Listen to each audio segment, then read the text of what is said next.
today I'm back with another video, and today I'm going to be reviewing Batman Begins. This film came out in 2005. This film was kind of responsible for really making me love the Batman character again and showing me just how awesome Batman can be in film.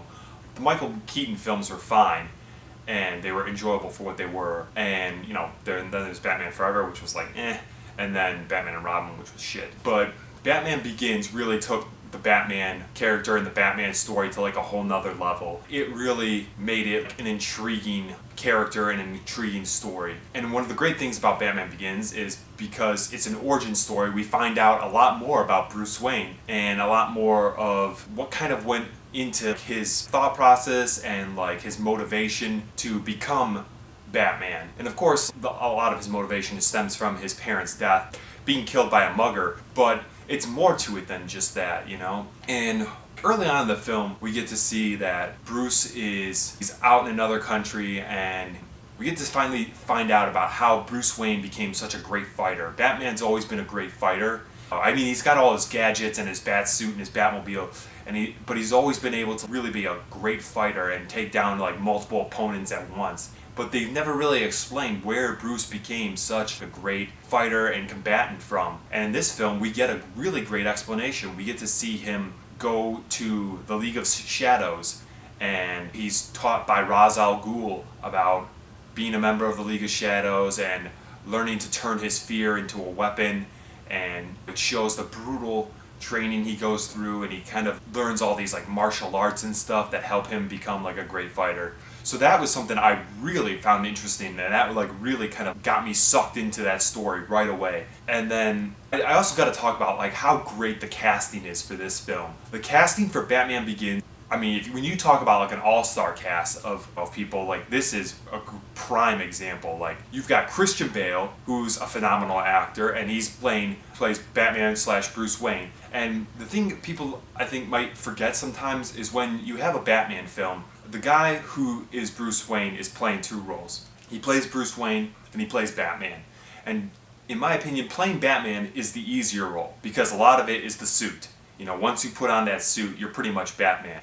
There is a little bit that goes into it, but the harder part, in my opinion, is playing Bruce Wayne, because Bruce Wayne he's a character with a little bit more going on behind the scenes. He's got different feelings and emotions and things. He has to balance his life and learn how to be a citizen of Gotham who portrays himself to be something he's not, a billionaire playboy. He's a billionaire, but he's not as much of as a D-bag as he kind of portrays himself to be sometimes.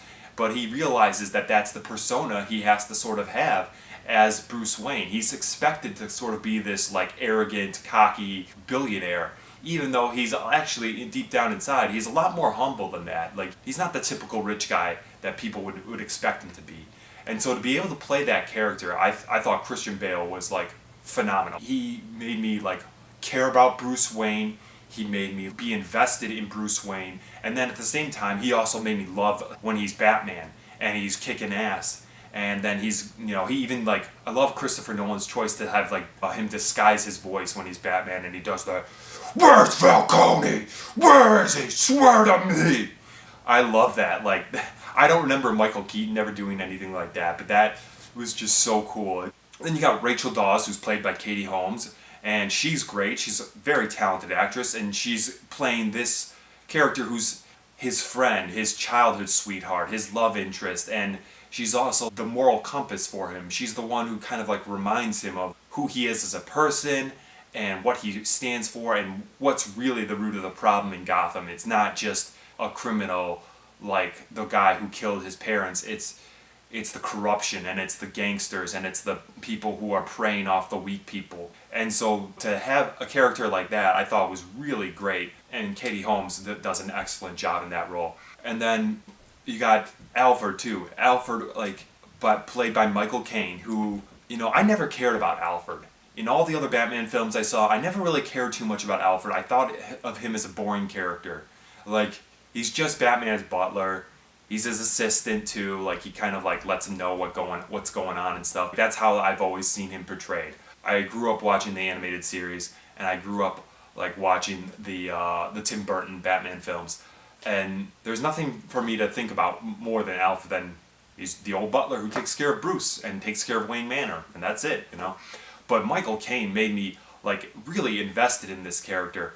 Like he made the character interesting. He made it relatable. He made the audience like love Alfred, like and want to see him in scenes. And this is why Michael Caine is phenomenal. This is why he is a great actor.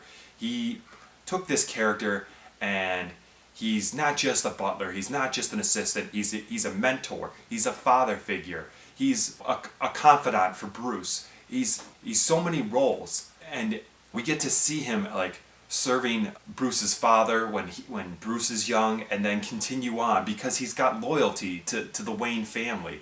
And I just love that idea of this old man who cares so much for this family, and he's so loyal that he has to keep on taking care of Bruce from when he's gone from a kid to being an adult. You know, it makes you love the character that much more. And then he's got so many great scenes, you know, so many times that we really either empathize with him or we find him funny, we find him charming.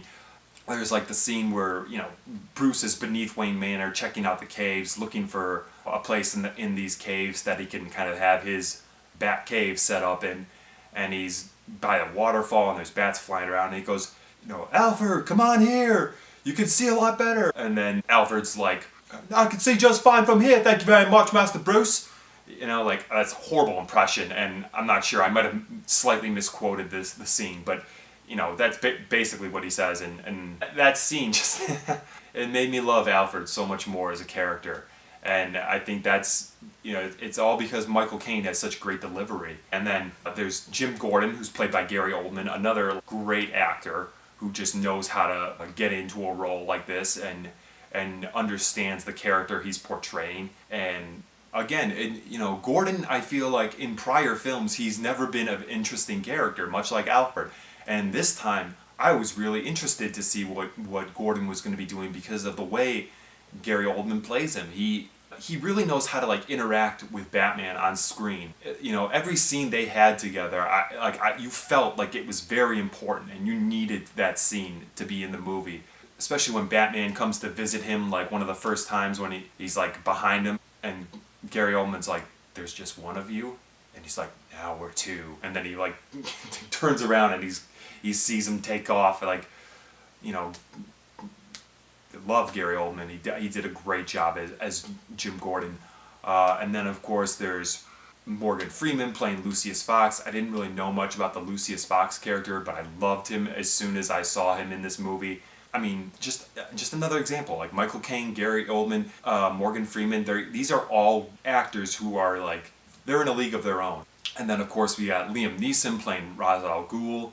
I don't think I've seen Liam Neeson be bad in any film he's ever done. I love watching Liam Neeson act. The origin stories are what are great because as the audience, we discover with the main character like how they're becoming the hero that they're going to become. And we discover with them whatever their powers or abilities are. And this is why Batman Begins is such a great film. It does exactly that. We're learning with Bruce as he decides when he comes back to Gotham, I've got to be a symbol, and I've got to turn my fear against my enemies. And then of course, like, some of my favorite scenes are when he like goes to Lucius Fox and he's asking for all this stuff, and Lucius he's suspicious, and he's like, something's going on here. And he asks the questions of Bruce. He doesn't like say, hey, what are you doing? Tell me exactly what's going on. He just sort of goes, are you planning on running into much gunfire when you're spelunking? He never questions it. He's just like, in the way I see it, Mr. Wayne, all this stuff is yours anyway. Or when Bruce is like, what's that? Oh, the tumbler? Oh, you wouldn't be interested in that.